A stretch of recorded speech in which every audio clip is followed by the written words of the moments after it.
Well, first, let me appreciate the very powerful statement by the leader of words, Professor Oshiomholei.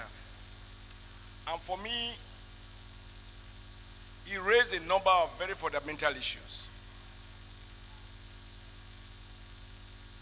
But the one that I thought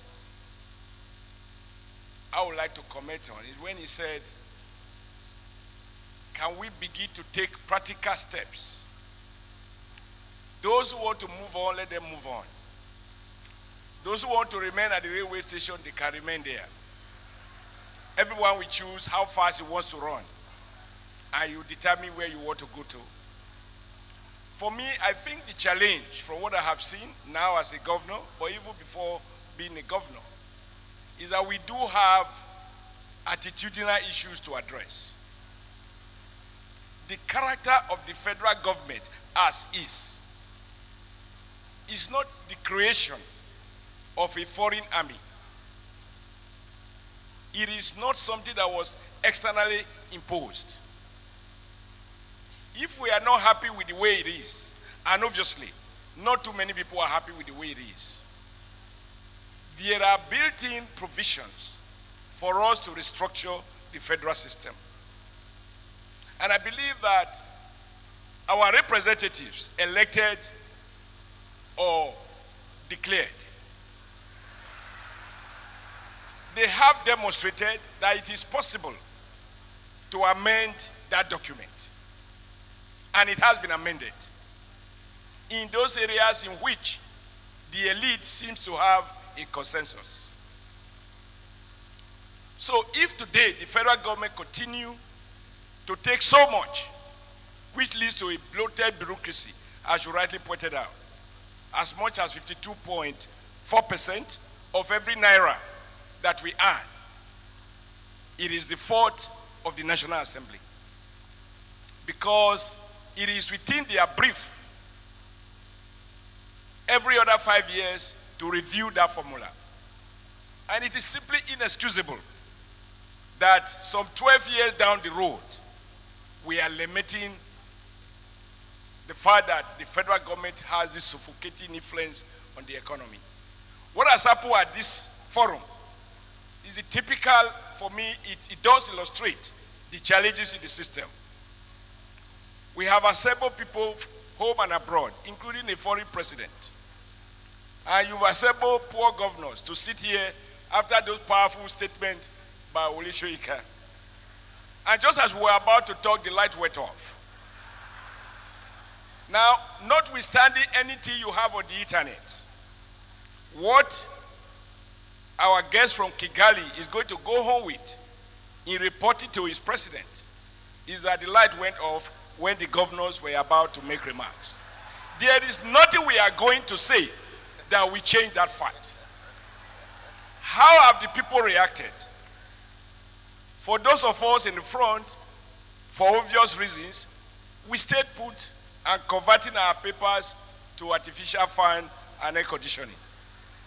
Those at the back, I saw that the movement, backward and sideward, people escaping from the suffocating environment. I think it does depict the reality of the Nigeria condition. So like Wole said, we must move beyond rhetorics to the level of action. Talking of power, I am convinced that governments, whether federal or state, will not, in my view, given all that I have seen and heard, we are simply not in a position to deliver on power. We have to get the private sector to do what they have to do, even if we have to provide state funds by way of grant to encourage them to do so. Until we have a complete overview of our attitude, a couple of things will simply be in place. Number two, we want investment, but which kind of investment? To be honest, in Edo State, there are some kind of investors that we do not want. These briefcase investors comes in with only a suitcase, and in no time, they want to be taking out so much. We want investors that recognize that we do have few challenges with regards to job creation. And so we want investors that we look at, not the quick fix areas. Those who are willing to make investment that require long-term gestation by reasons of the fact that they may well be labor intensive.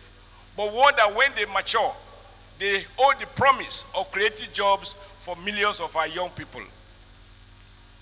Government must deliberately put in place an investment strategy that will lead and translate to job-led growth.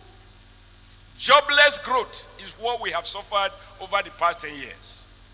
When I listen to the statistics from the Ministry of National Planning, from the CBN, and even from the Ministry of Finance, the figures sometimes appear fairly encouraging. Economy is growing at the average of 6 to 10%. That is wonderful, particularly when you realize that this growth is generator driven.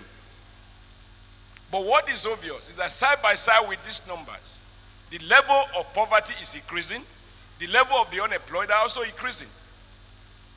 Now, I have a little problem with the MC when he talks about, the director of this session, when he talks about investors who want to be safe. It's chicken and egg. If we do not make investment now, police can't guarantee security, whether that police is in the hands of the federal government or is in the hands of state government. Rather than making more investment, we need a combination of tools, in my view. One that is designed to keep young people busy. On the other hand, find ways and means of improving on the efficiency of the police. I've had opportunity to interact with a number of foreign and local investors. And I can say that there are 2 or 3 categories. Majority wants to come without $1 in the pocket. They come home and they ask you to provide land, provide everything. What are you bringing on the table? Well, we bring our expertise and our know-how. But we'll handle the procurement and all of the other things. For those of us who have had interaction with multinationals, we know that the story is not always as sweet in the end as it seems to be at the beginning. I think the purpose of this conference, in my view, is that we recognize that for too long our region is appreciated more for the gas and oil that it supplies. And there's also the danger of us believing that with an appropriate revenue allocation formula, we don't need to do anything. There will be enough money to build roads, enough money to build schools, and even to my friend, enough money to build airports. But we believe that as government, we must reorientate our people, get them to recognize that they have to do certain things for themselves. We have to create prosperity outside the oil and gas sector. The oil and gas will deliver all the dollars we need to keep all our people busy. In Edo State, we realize that our most important resource is the human capital. And like my other colleagues, we have to take steps to reposition primary education. Because too often we talk about our abundant national human resource. Nigeria is 160 million people. Good. But what is not readily obvious is the quality of this human capital. And I believe education is at the heart of it, which is why we are devoting a lot of resources to build attractive primary and secondary schools, because I am convinced that although no matter what you do, it is not even necessary for everyone to be a graduate, but it is essential that everyone should have access to basic quality education. We can't expect our children to do well in WAEC and NECO examination when they are taught under the tree or in classrooms without roof, with potholes inside the classroom, teachers without desk. I believe we have laid foundation for this, and we are now refocusing on tertiary education. Let me say that for all of us, the time is up for passing the ball. All of us have to ask ourselves, what can we begin to do differently? The South-South senators and House of Rep members who are here, are they convinced that we need to put more resources in the state so that, as Wole Soyinka said, if everybody has what he needs, the federal government can manage bureaucracy, they can manage diplomacy, the police, the army, etc. Whoever wants to occupy Abuja forever can go and do so.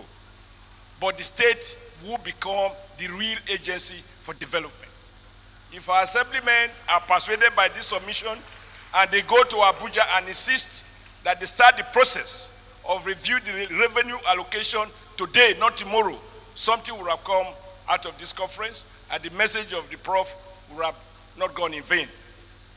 For us as governors, I also listened to what the professor said.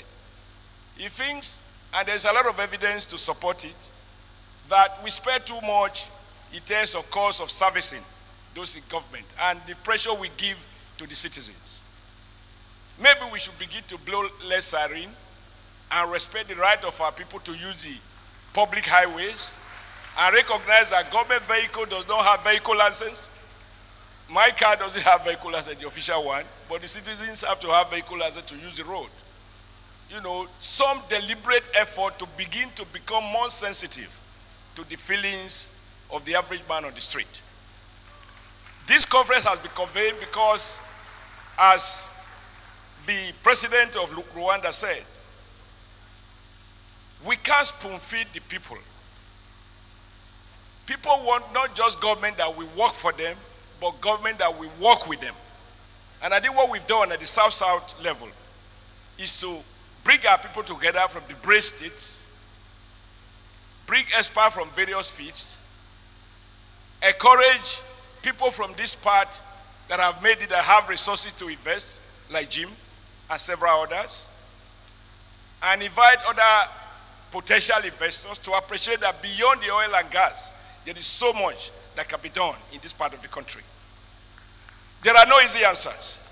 Some reporters asked me at the beginning, what do I expect to be the outcome of this summit? And I said, if I knew what the outcome was going to be, I could have remained in Benin and just write it out.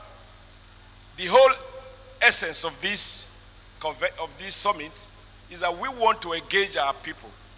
We want them to interrogate us on what we are not doing right or what we can do even better. But also for us to have a point to bring the conscience of those who have on what we expect them to be doing in our states. The challenge of the Nigeria system today is that nobody wants to make long-term investment. And the quick fix ones will simply generate the kind of job that we need. I believe that Prof's powerful submission has set the tone for this summit. And if we all leave this hall and resolve to reflect, to review our style and tactics, and remember that, thank you. If we all leave this hall and resolve to begin to do things differently, I believe we move on from the regime of lamentation to that of beginning to really do things differently. And one man who believed that this country, with all its faults, its problems are far less than its potential. The fact that we have wasted so many years is not the reason for us to dismiss ourselves. I believe that there is a promise which we are capable of realizing. And if all of us resolve to stop lamenting, stop agonizing, start organizing, I believe by the time we are having the next summit, we'll be looking at the indices and we'll be able to say, between the last summit and now, this is how much has changed. Not change only on paper, but change on the quality of life of our people.